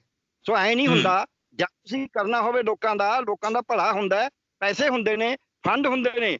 ਅੱਜ ਸਰਕਾਰ ਦਾ ਜਿਹੜਾ ਬਜਟ ਹੈ 476 ਕਰੋੜ ਦਾ ਮੈਡੀਕਲ ਐਜੂਕੇਸ਼ਨ ਦਾ, 100 ਕਰੋੜ ਦਾ ਉਹ ਚ ਫਾਲਤੂ ਖਰਚ ਕਰ ਰਹੇ ਨੇ, ਬਾਕੀ ਰਹਿ ਗਿਆ 376 ਕਰੋੜ। ਜੇ ਇਹਨਾਂ ਦੀ ਪ੍ਰਾਈਵੇਟ ਵਾਲੀ ਫੀਸ ਲਓ, ਉਨੀ ਫੀਸ ਦੇ ਨਾਲ ਤਾਂ 900 ਬੱਚਾ ਇੱਥੇ ਐਮਡੀ ਕਰਦਾ ਸਰਕਾਰੀ ਕਾਲਜਾਂ 'ਚ, ਤੇ 2500 200 505 ਜੀ 2500 ਬੱਚਾ ਐਮਬੀਬੀਐਸ ਕਰ ਰਿਹਾ ਹੈ, ਤੇ 60 ਦੁਨੀ 120 12 ਚੌਕੇ 80 480 ਨਰਸਾਂ ਬੀਐਸਸੀ ਕਰ ਰਹੀਆਂ ਨੇ, 80 5 200 400 ਬੱਚਾ ਬੀਡੀਐਸ ਕਰ ਰਿਹਾ ਹੈ, ਤੇ 200 ਬੱਚਾ ਬੀਏਐਮਐਸ ਕਰ ਰਿਹਾ ਹੈ। ਬਾਕੀ ਫਾਰਮੇਸੀ ਤੇ ਰੇਡੀਓ ਟੈਕਨੀਸ਼ੀਅਨ, ਰੇਡੀਓਗ੍ਰਾਫਰ, ਲੈਬੋਰਟਰੀ ਟੈਕਨੀਸ਼ੀਅਨ ਇਹ ਬੜੇ ਕਰ ਰਹੇ ਨੇ। ਇਹਨਾਂ ਸਾਰਿਆਂ ਦਾ ਜੇ ਅਸੀਂ ਖਰਚਾ ਕਰੀਏ ਨਾ ਤੇ ਕਈ ਇਦੋਂ ਜ਼ਿਆਦਾ ਹੋ ਜਾਏਗਾ ਜਿੰਨੀ ਸਰਕਾਰ ਖਰਚਾ ਕਰੀ ਹੈ। ਜੇ ਪ੍ਰਾਈਵੇਟ ਵਾਲਾ ਏਦਾਂ ਤਾਂ ਫਿਰ ਸਰਕਾਰ ਐਂ ਚਲਾਵੇ। ਤੇ ਜਿਹੜਾ 1100 ਬੈੱਡ ਦਾ ਹਸਪਤਾਲ ਚੱਲ ਰਿਹਾ, ਜਿੱਥੇ ਮਰੀਜ਼ਾਂ ਨੂੰ ਮਾੜਾ ਮੋਟਾ ਤਾਂ ਕੁਝ ਮਿਲਦਾ ਹੀ ਹੈ, ਉਹ ਹੈ। ਦੂਜੀ ਗੱਲ ਜਿਹੜਾ ਅਰੋੜਾ ਸਾਹਿਬ ਨੇ ਕਹੀ ਹੈ, ਥੋੜਾ ਜਿਹਾ ਮੇਰਾ ਮਤਭੇਦ ਹੈ। ਆ ਕਰੋਨਾ ਫੈਲਿਆ ਸੀ, ਮੈਨੂੰ ਕੋਈ ਪ੍ਰਾਈਵੇਟ ਡਾਕਟਰ ਲੱਭਿਆ ਸੀ? ਸਭ ਭੱਜ ਗਏ ਸੀ। ਮੈਨੂੰ ਕਹਿੰਦੇ ਰਹੇ ਨੇ ਗੁਰਦਾਸਪੁਰ ਫਲਾਣਾ ਬੰਦ ਕਰਕੇ ਚਲਾ ਗਿਆ, ਫਲਾਣੀ ਥਾਂ ਫਲਾਣਾ ਚਲੇ ਗਿਆ, ਉਹਨਾਂ ਨੇ ਉੱਥੇ ਬੋਰਡ ਲਾਤੇ ਕੋਈ ਆਓ ਨਾ। ਤੇ ਇਹ ਜੇ ਹੈਂਡਲ ਕਰਿਆ, ਜਿਨ੍ਹਾਂ ਸਰਕਾਰੀ ਡਾਕਟਰਾਂ ਨੂੰ, ਜਿਨ੍ਹਾਂ ਸਰਕਾਰੀ ਹਸਪਤਾਲਾਂ ਨੂੰ, ਜਿਨ੍ਹਾਂ ਸਰਕਾਰੀ ਅਮਲੇ ਨੂੰ ਇਹ ਲੋਕ ਆਮ ਲੋਕ ਜ਼ਿਆਦਾ ਰੋਜ਼ ਰੋਜ਼ਾਨਾ ਕਹਿੰਦੇ ਵੀ ਚੋਰ ਨੇ, ਇਹ ਕੰਮ ਨਹੀਂ ਕਰਦੇ, ਇਹਨਾਂ ਨੇ ਕਰੋਨਾ 'ਚ ਕੰਮ ਕਰਿਆ, ਇਹਨਾਂ ਨੇ ਹੀ ਕਰੋਨਾ ਰੋਕਿਆ ਪੰਜਾਬ ਦੇ ਵਿੱਚ। ਨਹੀਂ ਪੰਜਾਬ 'ਚ ਅੱਜ ਮੌਤਾਂ ਦੀ ਲਾਈਨ ਕੀ ਹੁੰਦੀ, ਇਹ ਸਰਕਾਰੀ ਸਿਸਟਮ ਨੇ ਰੋਕਿਆ। ਉਹ ਵੀ ਪੁਲਿਸ ਵਾਲੇ ਜਿਨ੍ਹਾਂ ਨੂੰ ਬਹੁਤ ਨੁਕਸ ਨੇ, ਪੁਲਿਸ ਵਾਲਿਆਂ ਦੀ ਡੈਥ ਵੀ ਤਾਂ ਹੋਈ ਹੈ ਕਰੋਨਾ। ਸਾਨੂੰ ਇਹ ਦੋਨੇ ਪਾਸੇ ਦੇਖਣੇ ਪੈਣਗੇ, ਸਾਨੂੰ ਬੈਲੈਂਸ ਕਰਨਾ ਪਊ, ਗੱਲਾਂ ਕਰਨੀਆਂ ਬਹੁਤ। ਠੀਕ ਹੈ ਅਮਨ ਜੀ, ਡਾਕਟਰ ਗਰਗ ਨੇ ਤੇ ਬਹੁਤ ਸਾਰੀਆਂ ਪਰਤਾਂ ਖੋਲ ਦਿੱਤੀਆਂ, ਜਿਹਦੇ ਪਾਸੇ ਸ਼ਾਇਦ ਜਿਹੜੀ ਕਦੀ ਡਿਸਕੋਰਸ ਦਾ ਹਿੱਸਾ ਬਣੀਆਂ ਵੀ ਨਹੀਂ, ਵੀ ਪਲੈਨਡ ਤਰੀਕੇ ਨਾਲ ਵੀ ਕੁਝ ਲੋਕਾਂ ਨੂੰ ਬਾਹਰ ਰੱਖਿਆ ਜਾ ਰਿਹਾ ਇਸ ਸਿਸਟਮ ਤੋਂ। ਨਹੀਂ ਭਾਵੇਂ ਜੀ ਇਹ ਤਾਂ ਕੋਈ ਦੋ ਰਾਇਆ ਹੀ ਨਹੀਂ ਮੇਰੇ ਖਿਆਲ ਦੇ। ਜਿਹੜੇ ਤੁਸੀਂ ਆਪਾਂ ਕਦੇ ਸੁਣਿਆ ਵੀ ਨਹੀਂ ਹੋਣਗੀਆਂ, ਡਾਕਟਰ ਸਾਹਿਬ ਦੇ ਸਾਰੀਆਂ ਚੀਜ਼ਾਂ ਉਹ ਹੱਥੋਂ ਨਿਕਲੀਆਂ ਹੋਈਆਂ ਨੇ। ਇਹਨਾਂ ਦਾ ਬਹੁਤ ਲੰਬਾ ਤਜਰਬਾ ਹੈ। ਆਪਾਂ ਨੂੰ ਵੀ ਅੱਜ ਬਹੁਤ ਕੁਝ ਸੁਣਨ ਦੀ ਔਰ ਸਮਝਣ ਦਾ ਮੌਕਾ ਮਿਲਿਆ। ਇਹਦੇ 'ਚ ਕੋਈ ਦੋ ਰਾਇਆ ਨਹੀਂ ਹੈ। ਦੇਖੋ ਅਲਟੀਮੇਟਲੀ ਮੈਨੂੰ ਇਹਨਾਂ ਟੈਕਨੀਕੈਲਿਟੀਜ਼ ਨਹੀਂ ਪਤਾ, ਪਰ ਮੈਂ ਡੈਫੀਨੇਟਲੀ ਇੰਨਾ ਜ਼ਰੂਰ ਚਾਹੂੰਗਾ ਕਿ ਭਾਵੇਂ ਜੀ ਦੇਖੋ ਸਰਕਾਰਾਂ ਦੇ ਵਿੱਚ, ਲੋਕਤੰਤਰ ਦੇ ਵਿੱਚ ਸਭ ਤੋਂ ਵੱਧ ਜੇ ਖਜ਼ਾਨੇ ਦੇ ਉੱਪਰ ਹੱਕ ਹੁੰਦਾ ਹੈ ਤਾਂ ਉਹ ਗਰੀਬ ਬੰਦੇ ਦਾ ਹੁੰਦਾ ਹੈ। ਉਸ ਤੋਂ ਬਾਅਦ ਜਿਵੇਂ ਜਿਵੇਂ ਉਹਦਾ ਇਕਨੋਮਿਕ ਜਿਹੜਾ ਸਟੇਟਸ ਉੱਪਰ ਵੱਧਦਾ ਜਾਏ, ਫਿਰ ਉਹਨਾਂ ਦਾ ਹੱਕ ਜਿਹੜਾ ਉਸ ਹਿਸਾਬ ਨਾਲ ਐਸਟੈਬਲਿਸ਼ ਹੁੰਦਾ ਹੈ। ਪਰ ਅੱਜ ਜਿੱਥੇ ਜਿਸ ਤਰੀਕੇ ਦੇ ਨਾਲ ਜਿਹੜੇ ਮੈਰੀਟੋਰੀਅਸ ਬੱਚੇ ਨੇ, ਗਰੀਬ ਘਰਾਂ ਦੇ ਪਰਿਵਾਰਾਂ ਦੇ ਬੱਚੇ ਨੇ, ਪਰ ਉਹ ਪੈਸਾ ਅਫੋਰਡ ਨਹੀਂ ਕਰ ਸਕਦੇ, ਇੰਨੀਆਂ ਫੀਸਾਂ ਨਹੀਂ ਅਫੋਰਡ ਕਰ ਰਹੇ, ਉਹਨਾਂ ਦੇ ਤਾਂ ਮੈਂ ਸਮਝਦਾ ਕਿ ਤੁਸੀਂ ਜ਼ਿੰਦਗੀ ਹੀ ਖਤਮ ਕਰ ਰਹੇ ਹੋ। ਸੋ ਇਹ ਜਿਹੜਾ ਲਾਈਫ ਦੀ ਓਪਰਚੁਨਿਟੀ ਹੀ ਨਹੀਂ ਰਹੀ ਉਹਨਾਂ ਲੋਕਾਂ ਦੇ ਲਈ, ਇਹੀ ਨਹੀਂ, ਲਾਈਫ ਓਪਰਚੁਨਿਟੀਜ਼ ਇਹੀ ਨੇ। ਔਰ ਮੈਂ ਡਾਕਟਰ ਸਾਹਿਬ ਦੀ ਗੱਲ 100% ਸਹਿਮਤ ਹਾਂ ਵੀ ਜੇ ਅੱਜ ਸਰਕਾਰੀ ਪ੍ਰਾਈਵੇਟ ਹਸਪੀਟਲ ਨੇ ਜਿਹੜੇ, ਆਪਾਂ ਕਰੋਨਾ ਸਾਰੇ ਦੇ ਸਾਰੇ ਕੈਪਟਨ ਸਾਹਿਬ ਵੀ ਉਹਨਾਂ ਨੂੰ ਦਬ ਕੇ ਮਾਰ-ਮਾਰ ਥੱਕ ਗਏ, ਪਰ ਕਿਸੇ ਦੇ ਕੰਨਾਂ ਦੀ ਜੂੰ ਨਹੀਂ ਸਰਕੀ ਹੈਗੀ। ਜੇ ਕਿਸੇ ਨੇ ਸੰਭਾਲਿਆ ਕਰੋਨਾ ਦੇ ਇਸ ਮਹਾਮਾਰੀ ਦੇ ਵਿੱਚ, ਤੇ ਪ੍ਰਾਈਵੇਟ ਅਮਲੇ ਫੈਲੇ ਨੇ ਸੰਭਾਲਿਆ। ਸੋ ਇਸ ਕਰਕੇ, ਔਰ ਸਾਡੀ, ਮੈਂ ਹੁਣ ਤੁਸੀਂ ਫਿਰ ਕਹੋਗੇ ਪੋਲੀਟੀਕਲ ਗੱਲ ਕਰਦੇ, ਸਾਡੀ ਜੇ ਅਸੀਂ ਆਪਦੀ ਸਰਕਾਰ ਦੀ ਗੱਲ ਕਰ ਲਈਏ ਜਾਂ ਸਾਡੀ ਲੀਡਰਸ਼ਿਪ ਦੀ ਸੋਚ ਦੀ ਗੱਲ ਕਰ ਲਈਏ, ਦਿੱਲੀ ਸਰਕਾਰ ਦੀ ਗੱਲ ਕਰ ਲਈਏ, ਸਾਡਾ ਜਿਹੜਾ ਫੋਕਸ ਹੈ, ਤੁਸੀਂ ਵੀ ਇਸ ਗੱਲ ਨੂੰ ਸ਼ਾਇਦ ਐਪਰੀਸ਼ੀਏਟ ਕਰੋਗੇ, ਔਰ ਡਾਕਟਰ ਸਾਹਿਬ ਵੀ ਸ਼ਾਇਦ ਇਸ ਗੱਲ ਨਾਲ ਸਹਿਮਤ ਹੋਣਗੇ ਕਿ ਪਹਿਲੀ ਵਾਰੀ ਹੋਇਆ ਹੋਊਗਾ ਵੀ ਮੈਡੀਕਲ ਹੈਲਥ ਔਰ ਐਜੂਕੇਸ਼ਨ ਦੇ ਉੱਪਰ ਪਹਿਲੀ ਵਾਰੀ ਕਿਤੇ ਵੋਟਾਂ ਪਈਆਂ ਨੇ। ਤੇ ਲੋਕਾਂ ਨੇ, ਕਮਾਲ ਦੀ ਗੱਲ ਤਾਂ ਇਹ ਹੈ ਕਿ ਜਿਹੜਾ ਅੱਜ ਤੱਕ ਕਦੇ ਪੋਲੀਟੀਕਲ ਡਿਸਕੋਰਸ ਦਾ ਹਿੱਸਾ ਹੀ ਨਹੀਂ ਸੀਗਾ, ਸਿਹਤ ਔਰ ਸਿੱਖਿਆ, ਦਿੱਲੀ ਦੇ ਵਿੱਚ ਉਹ ਡਿਸਕੋਰਸ ਹੈ ਜਿਹੜਾ ਉਹ ਬਣਿਆ ਵੀ, ਤੇ ਲੋਕਾਂ ਨੇ ਐਕਸੈਪਟ ਵੀ ਕੀਤਾ, ਲੋਕਾਂ ਨੇ ਮਨਜ਼ੂਰ ਵੀ ਕੀਤਾ। ਸੋ ਇਸ ਤੋਂ ਜ਼ਾਹਿਰ ਹੁੰਦਾ ਕਿ ਸਰਕਾਰਾਂ ਨੂੰ ਆਪਦਾ ਡਿਸਕੋਰਸ ਹੈ ਜਿਹੜਾ ਧਿਆਨ ਹੈ ਸਿੱਖਿਆ ਔਰ ਸਿਹਤ ਸਹੂਲਤਾਂ ਵੱਲ ਲੈ ਕੇ ਜਾਣਾ ਪਊਗਾ। ਤੇ ਉਹ ਉਦੋਂ ਸੰਭਵ ਹੈ ਜਦੋਂ ਤੁਸੀਂ ਬੇਸਿਕ ਲੈਵਲ ਦੇ ਉੱਪਰ ਉਹਨਾਂ ਨੂੰ ਚੰਗਾ ਜਿਹੜਾ ਮਾਹੌਲ ਹੈ ਐਟ ਮੋਸਟ ਰੀਜ਼ਨੇਬਲ ਰੇਟਸ ਜੇ ਤੁਸੀਂ ਪ੍ਰੋਵਾਈਡ ਕਰੋਗੇ ਤਾਂ ਹੀ ਸੰਭਵ। ਠੀਕ ਹੈ ਡਾਕਟਰ ਸਾਹਿਬ, ਆਖਰੀ ਦੋ ਕੁ ਸਵਾਲ ਹੈਗੇ, ਸਮਾਂ ਘੱਟ ਹੈਗਾ। ਜਿਹੜੇ ਕੋਰਸ ਦੇ ਮੁਤਾਬਿਕ ਵੀ ਪ੍ਰੈਫਰੈਂਸ ਹੁੰਦੀ ਹੈ ਕਿ ਜਿਹੜੇ ਕੋਰਸ ਦੀ ਡਿਮਾਂਡ ਵੱਧ ਹੈਗੀ ਹੈ ਤੁਸੀਂ ਉਹਦੀ ਫੀਸ ਚੱਕ ਦਿਓ, ਜਾਂ ਇਹ ਇਸ ਚੀਜ਼ ਦੀ ਕੋਈ ਅਸਰ ਹੁੰਦਾ ਇਸ ਤਰ੍ਹਾਂ ਦੇ ਨਾਲ? ਦੇਖੋ ਗੱਲ ਇਹ ਹੈ ਵੀ ਜੇ ਸਰਕਾਰ ਇਦਾਂ ਵਪਾਰੀ ਬਣ ਜਾਏਗੀ ਫਿਰ ਤਾਂ ਕੋਈ ਉਹ ਨਹੀਂ ਹੈ। ਸਾਡਾ ਤਾਂ ਧਰਮ ਕਹਿੰਦਾ ਹੈ ਵੀ ਗਰੀਬ ਦਾ ਮੂੰਹ ਗੁਰੂ ਦੀ ਗੋਲਕ ਹੁੰਦੀ ਹੈ, ਗੁਰੂ ਦੀ ਗੋਲਕ ਗਰੀਬ ਦਾ ਮੂੰਹ ਹੁੰਦਾ ਹੈ। ਤੇ ਜੇ ਕਾਮਨ ਮੈਨ ਜੇ ਪੰਜਾਬ ਦੇ ਵਿੱਚ ਜਿਹੜੀ ਰੂਰਲ ਆਬਾਦੀ ਹੈ 73% ਆਬਾਦੀ ਰੂਰਲ ਜਿਹੜੀ ਹੈ ਹਾਊਸ ਹੋਲਡ ਨੇ, ਉਹ 5000 ਰੁਪਏ ਮਹੀਨੇ ਤੇ ਗੁਜ਼ਾਰਾ ਕਰਦੇ ਨੇ। ਇਹ ਆਪਦੀ ਸਰਕਾਰ ਦੀ ਸੈਂਸਸ ਕਹਿੰਦੀ ਹੈ ਕਿ ਉਦੋਂ ਅੱਗੇ 17% ਹੋਰ ਪਾ ਦਈਏ ਤਾਂ ਉਹ ਸਿਰਫ 10000 ਤੱਕ ਗੁਜ਼ਾਰਾ ਕਰਦੇ ਨੇ। ਅੱਜ ਜਿਹੜਾ 5-10 ਹਜ਼ਾਰ ਰੁਪਏ ਮਹੀਨਾ ਸਾਰਾ ਟੋਟਲ ਖਰਚਾ ਕਰਦਾ ਹੈ, ਉਹ ਇਲਾਜ ਕਿੱਥੋਂ ਕਰਾ ਲੇਗਾ ਜਿੰਨਾ ਚਿਰ ਸਰਕਾਰੀ ਸਿਸਟਮ ਨਹੀਂ ਹੋਏਗਾ। ਸੋ ਇਸ ਕਰਕੇ ਇਹ ਜਿਹੜਾ ਕਹਿਣਾ ਹੈ ਇਹ ਬਿਲਕੁਲ ਗਲਤ ਕਰ ਰਹੇ ਨੇ। ਮੈਂ ਤੁਹਾਨੂੰ ਇੱਕ ਛੋਟੀ ਜਿਹੀ ਗੱਲ ਦੱਸ ਦਿੰਦਾ, ਅਮਰ ਅਰੋੜਾ ਦੀ ਗੱਲ ਨੂੰ ਮੈਂ ਤਇਦ ਕਰਦਾ। ਮੈਂ ਉੱਥੇ ਗਿਆ ਸੀ ਦਿੱਲੀ, ਉਦੋਂ ਚੋਣਾਂ ਹੋ ਰਹੀਆਂ ਸੀ। ਮੈਨੂੰ ਇੱਕ RSS ਦਾ ਬੰਦਾ ਕਹਿੰਦਾ ਜੀ ਇਹ ਤਾਂ ਕੇਜਰੀਵਾਲ ਨੇ ਜਿੱਤਣਾ। ਮੈਂ ਕਿਹਾ ਕਿਉਂ? ਕਹਿੰਦਾ ਤੁਹਾਡੇ ਸਾਹਮਣੇ ਸਕੂਲ ਹੈ, ਜਾ ਕੇ ਦੇਖ ਲਓ। ਕਹਿੰਦਾ ਮੈਂ ਅੱਜ ਹੀ ਦੇਖ ਕੇ ਆਇਆ। ਕਹਿੰਦਾ ਮੈਂ ਤਾਂ ਸੋਚਿਆ ਹੀ ਨਹੀਂ ਸੀ ਵੀ ਸਰਕਾਰੀ ਸਕੂਲ ਇੰਨਾ ਵਧੀਆ ਹੋਊਗਾ। ਮੈਂ ਉੱਥੇ ਖੜਾ ਸੀ, ਮੈਂ ਤਾਂ ਉੱਥੇ ਗਿਆ ਸੀ ਆਪਦਾ ਵੀਜ਼ਾ ਜਿਹਾ ਲੈਣ, ਉੱਥੇ ਖੜਾ ਸੀ ਮੈਂ, ਕੋਈ ਮੈਂ ਪਿੰਡ ਨਹੀਂ ਗਿਆ ਸੀ। ਸੋ ਮੈਂ ਇਹ ਕਹਿਣਾ ਵੀ ਸਿਹਤ ਸਿੱਖਿਆ ਇਸ ਦੇ ਉੱਤੇ ਸਾਨੂੰ ਜ਼ੋਰ ਲਾਉਣਾ ਇਹਨੂੰ। ਠੀਕ ਹੈ ਗਰਗ ਸਾਹਿਬ ਮੈਂ ਇੱਕ ਸਵਾਲ ਤੁਹਾਨੂੰ ਪੁੱਛਣਾ ਚਾਹੁੰਦਾ। ਤੁਹਾਡੇ ਜਵਾਬ ਦੇ ਨਾਲ ਅਮਨ ਜੀ ਦੀ ਬੜੀ ਵੱਡੀ ਸਮਾਈਲ ਆ ਗਈ ਸਾਹਮਣੇ। ਮੈਂ ਤੁਹਾਨੂੰ ਇੱਕ ਸਵਾਲ ਪੁੱਛਣਾ ਚਾਹੁੰਦਾ, ਕਿਆ ਕੋਈ ਕਾਨੂੰਨ ਸੁਪਰੀਮ ਕੋਰਟ ਦੀਆਂ ਗਾਈਡਲਾਈਨਸ ਵੀ ਹੈਗੀਆਂ ਨੇ? ਉਹ ਗਾਈਡਲਾਈਨਸ ਕੀ ਹੈਗੀਆਂ ਨੇ? ਕਾਨੂੰਨ ਰੋਕਦਾ ਇਸ ਫੀਸ ਵਾਧੇ ਨੂੰ, ਔਰ ਉਸਦੇ ਤੋੜ ਕਾਨੂੰਨ ਦੇ ਕਿਸ ਤਰ੍ਹਾਂ ਦੇ ਨਾਲ ਨਿਕਲਦੇ ਨੇ? ਕਿਸ ਤਰ੍ਹਾਂ ਦੇ ਨਾਲ ਉਹਦਾ ਕਾਨੂੰਨ ਦਾ ਤੋੜ ਕੱਢ ਕੇ ਫੀਸ ਵਧਾ ਦਿੱਤੀ ਜਾਂਦੀ ਹੈ? ਮੈਂ ਦੱਸਦਾ ਕੀ ਹੈ।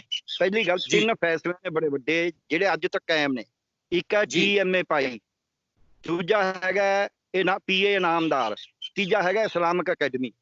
ਉਹਨਾਂ ਫੈਸਲਿਆਂ ਦੇ ਅੰਡਰ ਤੇ ਪੰਜਾਬ 'ਚ ਕਮੇਟੀ ਬਣੀ ਸੀ ਜਸਟਿਸ ਮਜੀਠੀਆ ਦੇ ਅੰਡਰ। ਉਹ ਫੈਸਲਿਆਂ 'ਚ ਲਿਖਿਆ ਹੈ ਵੀ ਤੁਸੀਂ 5 ਤੋਂ 15% ਤੋਂ ਵੱਧ ਇਹਨਾਂ ਨੂੰ ਮੁਨਾਫਾ ਨਹੀਂ ਕਿਹਾ, ਵੀ ਸਰਪਲਸ ਕਿਹਾ ਵੀ ਕਿਤੇ ਲੋੜ ਪੈ ਜੇ ਉਹਨੂੰ ਵਰਤ ਲੈਣ। ਜਦ ਕੋਈ ਭੀੜ ਪੈ ਜੇ, ਜਿਵੇਂ ਹੁਣ ਕਰੋਨਾ 'ਚ ਪੈ ਗਈ, ਫਰਜ਼ ਕਰੋ ਵੀ ਫੀਸਾਂ ਫੂਸਾਂ ਮਿਲੀਆਂ ਨਹੀਂ, ਉਦੋਂ ਵਰਤ ਲੈਣ। ਦੂਜੀ ਗੱਲ ਉਹਨਾਂ ਨੇ ਕਿਹਾ 3 ਸਾਲ ਇੱਕ ਵਾਰੀ ਫੀਸ ਵੱਧ ਜੇ, ਉਹ 3 ਸਾਲ ਵਧਾਉਣੀ ਨਹੀਂ ਹੈ। ਪੰਜਾਬ ਸਰਕਾਰ ਕੀ ਕਰਦੀ ਹੈ? ਇਹ ਐ ਨਹੀਂ ਹੈ, ਇਹ ਕੋਈ ਚੋਰ ਮੋਰੀ ਨਹੀਂ ਲੱਭਦੀ। ਇਹ ਕਹਿੰਦੇ ਇਹਨੂੰ ਕੌਣ ਪੁੱਛਦਾ, ਆਪਾਂ ਵਧਾ ਦੋ। ਇਹਨਾਂ ਨੇ ਕਾਨੂੰਨ ਨੂੰ ਤੋੜਿਆ ਹੈ। ਜਿਸ ਸੰਵਿਧਾਨ ਦੀ ਸਹੁੰ ਖਾਂਦੇ ਨੇ ਅਸੀਂ ਸੰਵਿਧਾਨ ਨੂੰ ਲਾਗੂ ਕਰਾਂਗੇ, ਉਹ ਸਹੁੰ ਚੁੱਕ ਕੇ ਉਸੇ ਸੰਵਿਧਾਨ ਨੂੰ ਤੋੜਿਆ ਇਹਨਾਂ ਨੇ।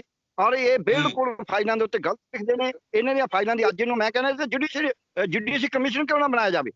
ਇੱਕ ਜੁਡੀਸ਼ੀਅਲ ਕਮਿਸ਼ਨ ਬਣਾਉਣਾ, ਸੁਪਰੀਮ ਕੋਰਟ ਦੇ ਜਿਹੜਾ ਇਸਲਾਮਿਕ ਅਕੈਡਮੀ ਉਹਦੇ 'ਚ ਫੈਸਲਾ ਵੀ ਜੱਜਾਂ ਦੇ ਅੰਡਰ ਇੱਕ ਕਮਿਸ਼ਨ ਹੋਏਗਾ। ਤੁਸੀਂ ਇੱਕ ਕਮਿਸ਼ਨ ਬਣਾ ਲਓ, ਕਮਿਸ਼ਨ ਨਾਲ ਇਹ ਇਨਕੁਆਇਰੀ ਕਰਾ ਲਓ, ਨਾਲ ਫੀਸਾਂ ਦਾ ਤੈਅ ਕਰ ਲਓ ਵੀ ਕਿੰਨੀ ਹੋਣੀ ਆ। ਮੈਂ ਉਸ ਕਮਿਸ਼ਨ ਦਾ ਜਿਹੜਾ ਕਮਿਸ਼ਨ ਸੀ ਉਹਦੇ ਸੈਕਟਰੀ ਦਾ OSD ਰਿਹਾ। ਉਦੋਂ ਅਸੀਂ ਤੈਅ ਕਰੀ ਸੀ 90,000 ਫੀਸ ਸਾਰੀ। 2004 'ਚ 90,000 ਬਣਦੀ ਸੀ MBA ਦੀ ਪ੍ਰਾਈਵੇਟ ਕਾਲਜ ਦੀ, ਜਿਹੜੀ ਕਿ ਅੱਜ ਇਹਨਾਂ ਨੇ 47 ਲੱਖ ਰੁਪਏ।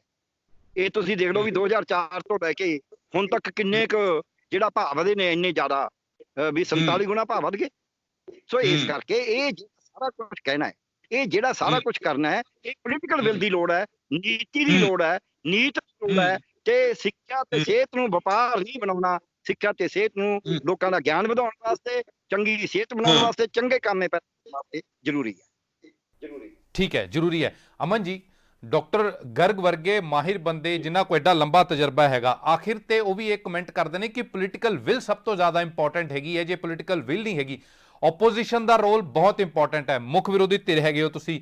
ਕਿਆ ਇਸ ਪਲੇਟਫਾਰਮ ਦੇ ਜ਼ਰੀਏ ਤੁਸੀਂ ਸਟੂਡੈਂਟਸ ਦੇ ਹੱਕ 'ਚ ਖੜ ਸਕਦੀ ਹੈ ਆਮ ਆਦਮੀ ਪਾਰਟੀ ਕਿ ਇਸ ਫੀਸ ਵਾਧੇ ਨੂੰ ਫੈਸਲਾ ਵਾਪਸ ਕਰਵਾਉਣ ਤੱਕ ਜਾਂ ਕੁਝ ਰਾਇਤ ਦਿਵਾਉਣ ਤੱਕ ਤੁਹਾਡੀ ਪਾਰਟੀ ਗਰਾਊਂਡ ਤੇ ਕੁਝ ਕੰਮ ਕਰੇਗੀ? ਦੇਖੋ ਪਮਿਲ ਜੀ, ਮੈਂ ਤੁਹਾਡੇ ਜ਼ਰੀਏ ਪੋਲੀਟੀਕਲ ਵਿਲ ਦੇ ਨਾਲ, ਪੋਲੀਟੀਕਲ ਵਿਲ 'ਚੋਂ ਹੀ ਮੈਂ ਪੋਲੀਟੀਕਲ ਪ੍ਰੋਮਿਸ ਲੈ ਰਿਹਾ ਤੁਹਾਡੇ ਕੋਲ। ਮੈਂ ਉਹੀ ਗੱਲ ਤੁਹਾਨੂੰ ਕਹਿ ਰਿਹਾ ਨਾ, ਮੈਂ ਤੁਹਾਡੇ ਜ਼ਰੀਏ, ਤੁਹਾਡੇ ਚੈਨਲ ਦੇ ਜ਼ਰੀਏ ਮੈਂ ਤੁਹਾਨੂੰ ਡਾਕਟਰ ਸਾਹਿਬ ਨੂੰ ਮੈਂ ਇਹ ਕਮਿਟਮੈਂਟ ਦਿੰਦਾ ਕਿ ਆਮ ਆਦਮੀ ਪਾਰਟੀ ਹੈ ਜਿਹੜੀ, ਉਹ 1.5 ਸਾਲ ਇਹਨਾਂ ਦੀ ਸਰਕਾਰ ਦਾ, ਜਦੋਂ ਤੱਕ ਸਰਕਾਰ ਇਹ ਵਧਿਆ ਹੋਇਆ ਨਜਾਇਜ਼ ਵਾਧਾ ਵਾਪਸ ਨਹੀਂ ਲੈਂਦੀ ਹੈਗੀ, ਉਦੋਂ ਤੱਕ ਆਮ ਆਦਮੀ ਪਾਰਟੀ ਇਹਦੇ ਲਈ ਬਾਕੀ ਮੁਹਿੰਮਾਂ ਦੀ ਤਰ੍ਹਾਂ, ਬਾਕੀ ਸੰਘਰਸ਼ਾਂ ਦੀ ਤਰ੍ਹਾਂ ਸੰਘਰਸ਼ ਕਰਦੀ ਰਹੇਗੀ। ਜੇ ਕਾਮਯਾਬ ਹੋ ਗਏ ਤਾਂ ਬਹੁਤ ਚੰਗੀ ਗੱਲ ਹੈ, ਨਹੀਂ ਜੇ ਪ੍ਰਮਾਤਮਾ ਨੇ ਚਾਹੇ ਸੁੱਖ ਰੱਖੀ ਤੇ 22 ਦੀ ਸਰਕਾਰ ਬਣ ਜਾਂਦੀ ਹੈ ਤੇ ਇਹ ਸਾਰੀਆਂ ਫੀਸਾਂ ਨੇ ਜਿਹੜੀਆਂ, ਤੇ ਇਹ ਜਿਹੜਾ ਅੱਜ ਪ੍ਰਾਈਵੇਟ ਕਾਲਜਾਂ ਦਾ ਔਰ ਸਰਕਾਰੀ ਕਾਲਜਾਂ ਦਾ ਜਿਹੜਾ ਕਮਰਸ਼ੀਅਲਾਈਜੇਸ਼ਨ ਹੋ ਰਹੀ ਹੈ, ਇਹ ਸਾਰੇ ਦਾ ਸਾਰਾ ਰਿਵਰਸ ਕੀਤਾ ਜਾਊਗਾ। ਪ੍ਰਾਇਮਰੀ ਫੋਕਸ ਹੈ ਜਿਹੜਾ, ਉਹ ਗਵਰਨਮੈਂਟ ਦਾ ਹਮੇਸ਼ਾ ਹੈਲਥ ਔਰ ਐਜੂਕੇਸ਼ਨ ਵੱਲ ਹੋਣਾ ਚਾਹੀਦਾ, ਤੇ ਉਹਦੇ ਉੱਪਰ ਸਭ ਤੋਂ ਵੱਧ ਹੈ ਜਿਹੜਾ ਉਹ ਮੈਰੀਟੋਰੀਅਸ ਗਰੀਬ ਪਰਿਵਾਰਾਂ ਦੇ ਘਰਾਂ ਦੇ ਬੱਚੇ ਨੇ ਜਿਹੜੇ, ਉਹ ਉਹਨਾਂ ਦਾ ਹੋਣਾ ਚਾਹੀਦਾ ਤਾਂ ਕਿ ਸੁਸਾਇਟੀ ਨੂੰ ਸੰਭਾਲਿਆ ਤੇ ਸਵਾਰਿਆ ਜਾ ਸਕੇ। ਇਹ ਮੈਂ ਤੁਹਾਡੇ ਔਰ ਡਾਕਟਰ ਸਾਹਿਬ ਦੇ ਨਾਲ ਅੱਜ ਕਮਿਟਮੈਂਟ ਕਰਦਾ ਕਿ ਆਮ ਆਦਮੀ ਪਾਰਟੀ ਦੇ ਲਈ ਦਿੱਲੀ ਦੀ ਤਰ੍ਹਾਂ ਸੰਘਰਸ਼ ਕਰਦੀ ਹੈ ਔਰ ਕਰਦੀ ਰਹੇਗੀ। ਠੀਕ ਹੈ, ਬਹੁਤ ਬਹੁਤ ਧੰਨਵਾਦ ਅਮਨ ਜੀ ਸਾਡੇ ਨਾਲ ਗੱਲਬਾਤ ਕਰਨ ਲਈ। ਡਾਕਟਰ ਸਾਹਿਬ ਬਹੁਤ ਬਹੁਤ ਸ਼ੁਕਰੀਆ ਗੱਲਬਾਤ ਕਰਨ ਦੇ ਲਈ। ਬੜੀ ਇੰਪੋਰਟੈਂਟ ਜਾਣਕਾਰੀ ਤੁਸੀਂ ਡਾਕਟਰ ਸਾਹਿਬ ਦਿੱਤੀ ਹੈਗੀ ਹੈ, ਜਿਸ ਦੇ ਨਾਲ ਮੈਨੂੰ ਲੱਗਦਾ ਸਟੂਡੈਂਟਸ ਨੂੰ ਵੀ, ਔਰ ਜੇ ਸਰਕਾਰ ਦਾ ਕੋਈ ਨੁਮਾਇੰਦਾ ਸੁਣਦਾ ਹੋਏਗਾ ਤੇ ਉਹਦੇ ਵੀ ਕੰਨ ਖੁੱਲਣਗੇ ਕਿ ਸਿਰਫ ਫੀਸ ਵਾਧੇ ਦੇ ਨਾਲ ਬਹੁਤ ਸਾਰੇ ਲੋਕਾਂ ਦੇ ਲਈ ਜ਼ਿੰਦਗੀ ਦੀ, ਲਾਈਫ ਦੀ ਓਪਰਚੁਨਿਟੀ ਹੀ ਖਤਮ ਹੋ ਜਾਏਗੀ। ਜੋ ਮੈਡੀਕਲ ਸੈਕਟਰ ਦੇ ਵਿੱਚ ਜਾਣਾ ਚਾਹੁੰਦੇ ਨੇ, ਜੋ ਮੈਰਿਟ ਦੇ ਜ਼ਰੀਏ ਉੱਪਰ ਆਉਣਾ ਚਾਹੁੰਦੇ ਨੇ, ਉਹਨਾਂ ਦੇ ਲਈ ਵੀ ਹਮੇਸ਼ਾ ਵਾਸਤੇ ਜਿਹੜੀ ਓਪਰਚੁਨਿਟੀ ਖਤਮ ਹੋ ਜਾਏਗੀ ਮਹਿਜ਼ ਫੀਸ ਵਾਧੇ ਦੇ ਲਈ, ਫੀਸ ਵਾਧੇ ਦੇ ਨਾਲ ਹੀ। ਫਿਲਹਾਲ ਬਹੁਤ ਬਹੁਤ ਧੰਨਵਾਦ ਡਾਕਟਰ ਸਾਹਿਬ, ਬਹੁਤ ਬਹੁਤ ਸ਼ੁਕਰੀਆ ਅਮਨ ਜੀ। ਮਿਹਰਬਾਨੀ Baba ji, thank you doctor Sahib.